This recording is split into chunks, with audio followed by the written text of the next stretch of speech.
A very warm welcome back to the Football Martin channel. Thank you very much for tuning in. My name is Martin Sanders and this is the final word, reflecting upon Southampton's defeat in the FA Cup at the hands of Burnley this weekend.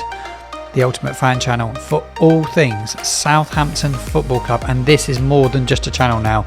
It's a community of passionate fans from around the globe, not just here in Southampton but from around the globe. So thank you every single one of you who have tuned in over the last couple of weeks and subscribed to the channel as well. And if you haven't subscribed, make sure you do and become a part of this community. A special thank you to some supporters as well that have joined my Patreon community. I really appreciate that as well. It does make a massive help with the output of the channel, and I've had some new members also over here on YouTube, so a big shout out to Tetonator, Ben Carroll and David Bunny, and to Luke Maximan for joining over on Patreon. Your support means the absolute world to me, so thank you very much for your support.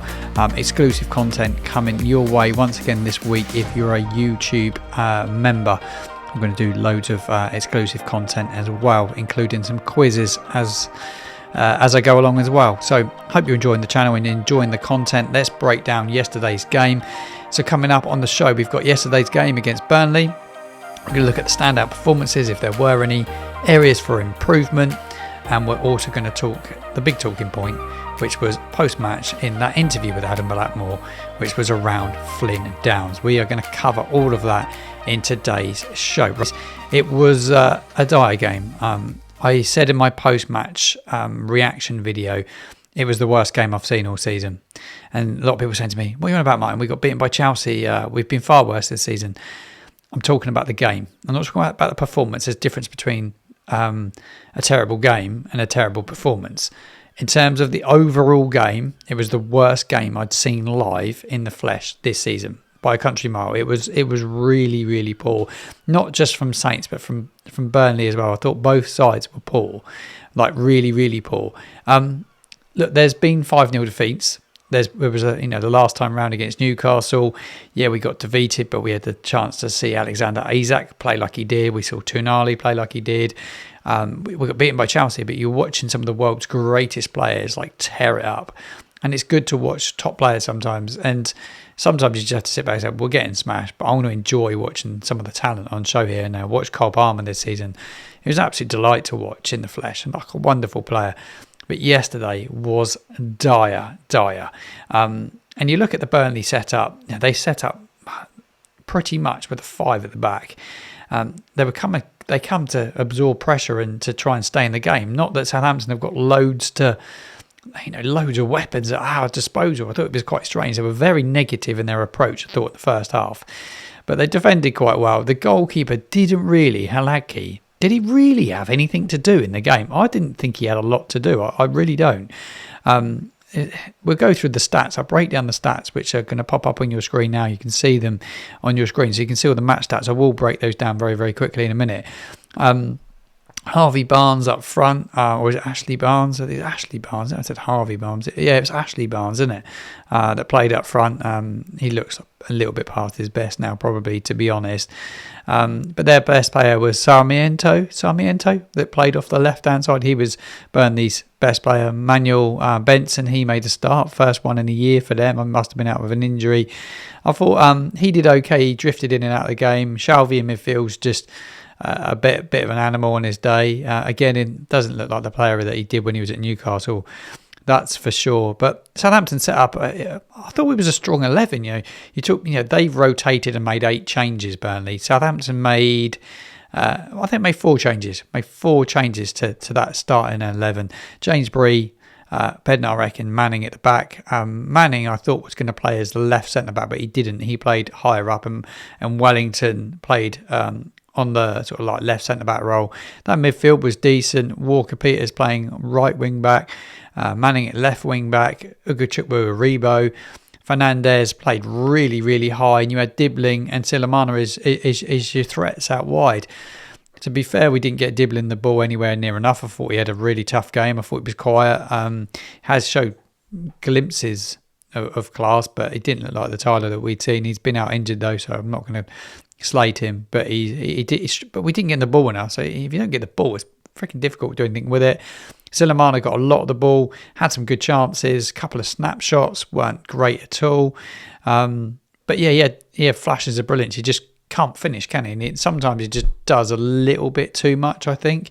But look, he's a top player. There's a top player on his day. The midfield, Oguchukwu did all right. Reba ran around a lot, worked really hard, but didn't get any rewards for it. And I thought Mateus Fernandes probably had his worst game of the season yesterday. Whether that's because he was playing so high up the field, I thought it was his worst game of the season. If there's ever a player to rest, it was probably him. But playing without an out-and-out 9, I didn't like. I thought it was an opportunity to play Cam Archer, give him some game time. He was playing a lot of football under the last manager. This manager don't fancy him, which is, we've kept him. A lot of talk of him going to Leeds. There was a lot of talk of him going to Leeds, but he's been professional. When the manager came out and said Cam Archer's been really professional, which, he seems like a great lad. And fair play to him. And look, we let Adam Armstrong go instead, so he's only going to let one of them go, you would think. So he's ended up staying here. He's got to get his head down between now and the end of the season. But he was an opportunity for him to get a game yesterday. I was surprised that Albert Grombeck didn't get another game. I thought would have given him a bit more match time. He got on so late in the game, 86 minutes he come on.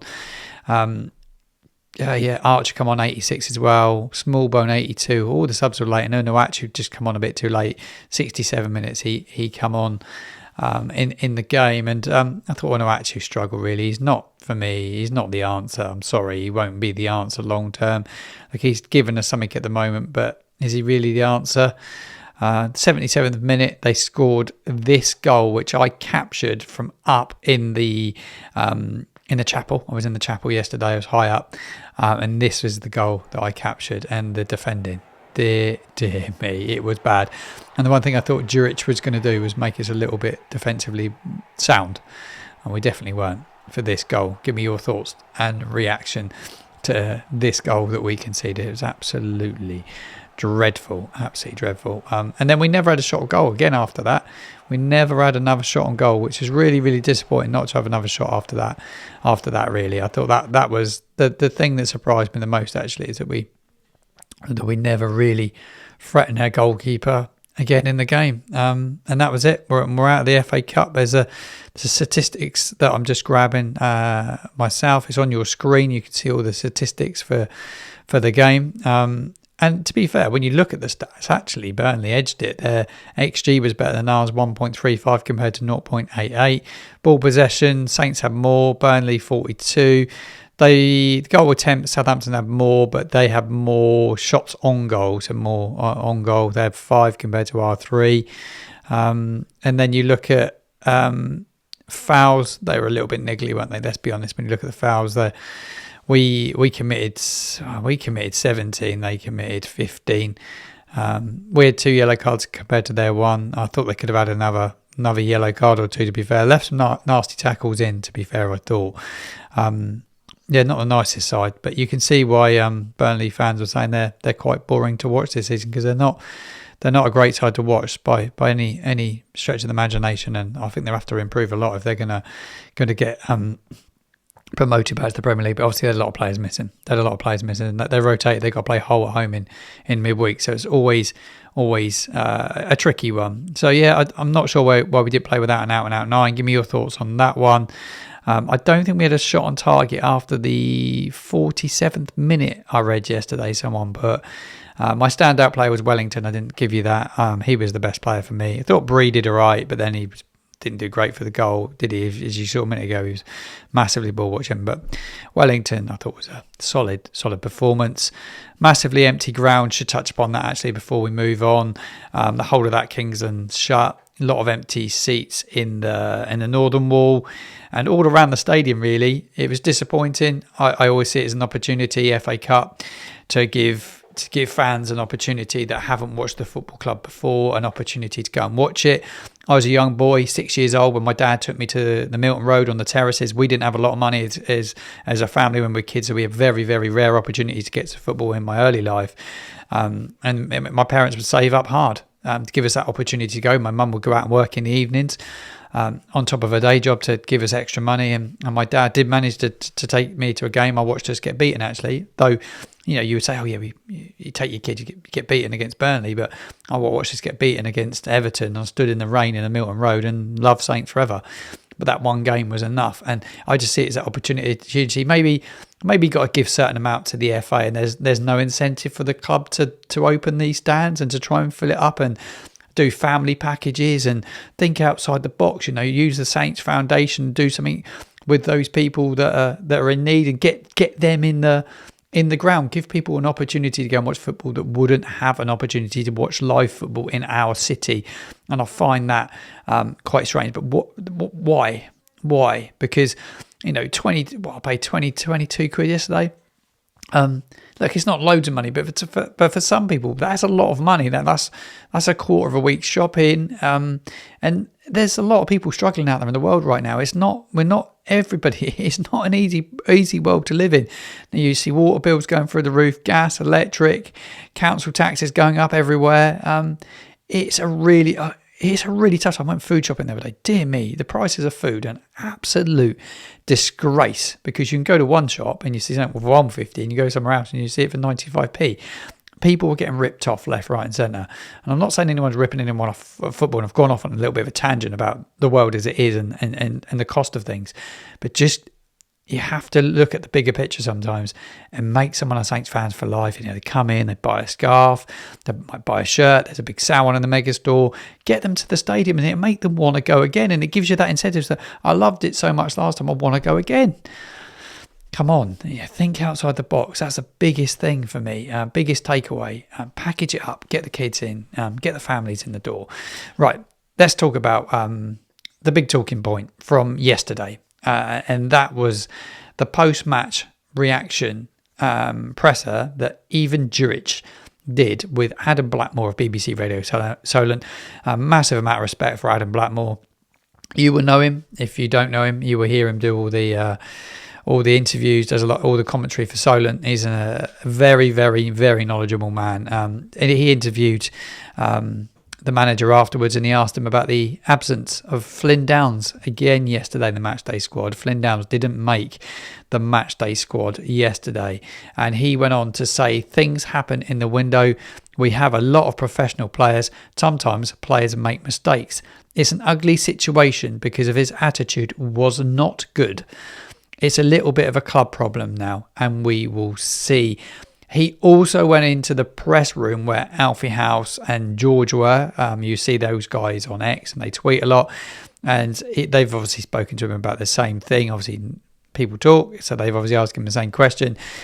He said, and this is how he reacted. This is how he answered another question, the same question. We have very good behaviour of a lot of players and their offers. I can say that Jan Bednarek had the biggest offer from one big club, and he stayed.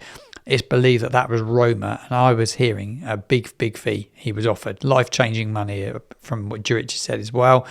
He stayed playing the game, and the club decided not to sell him, and sometimes players don't behave very good.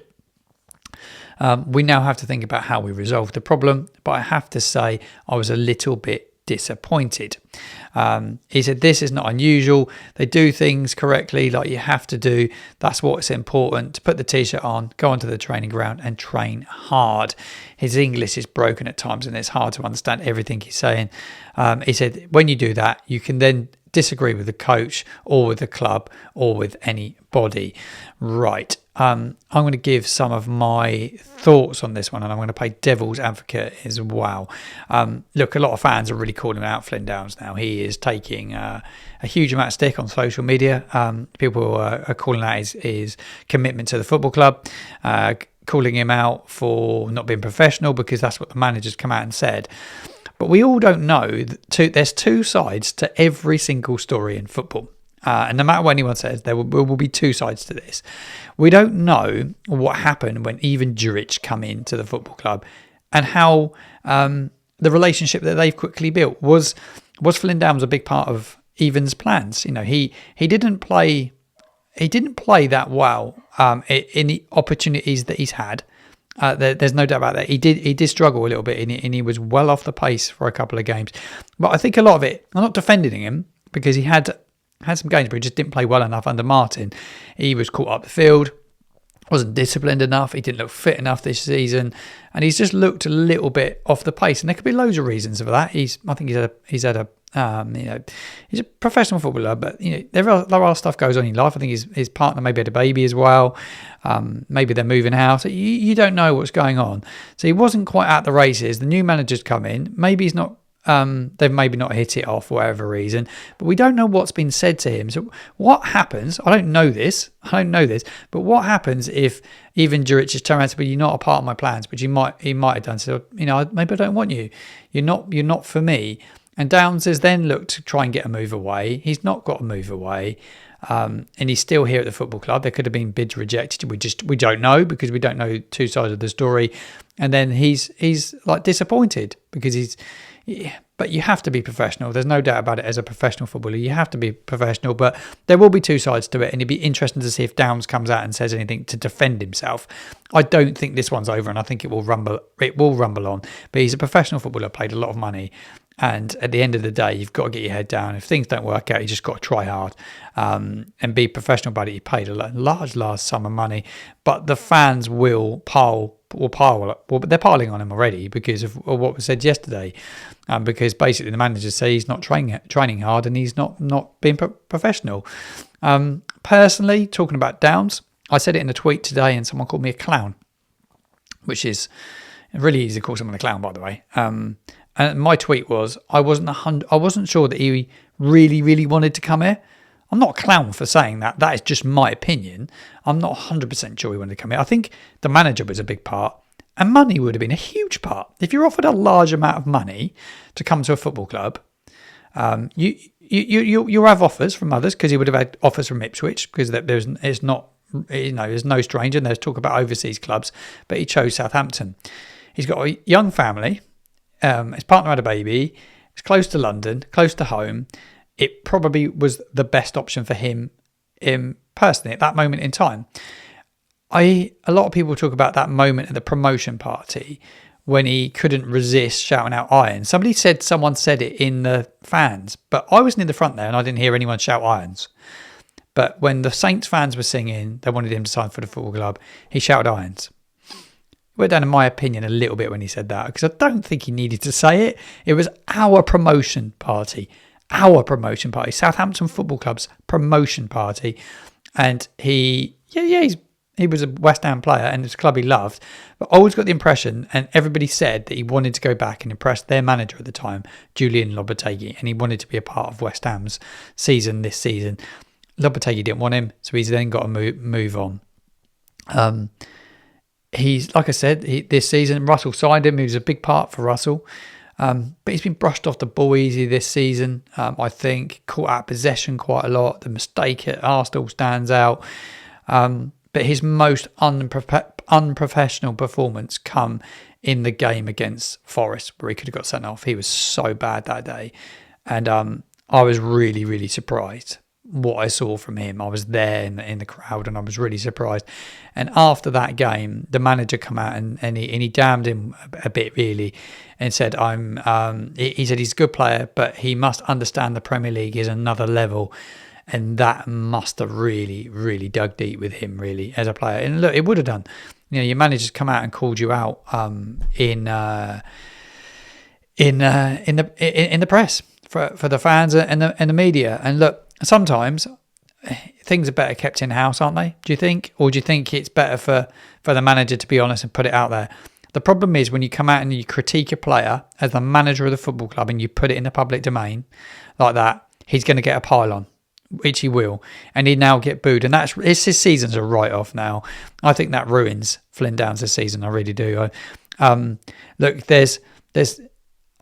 I've played the devil's advocate. Is there a bit more to it? I love to hear Flynn Downs' side, so I'm not going to totally gang up on him and say that he's been massively, he's bang out of order. He needs to get his head down. There's no doubt about that.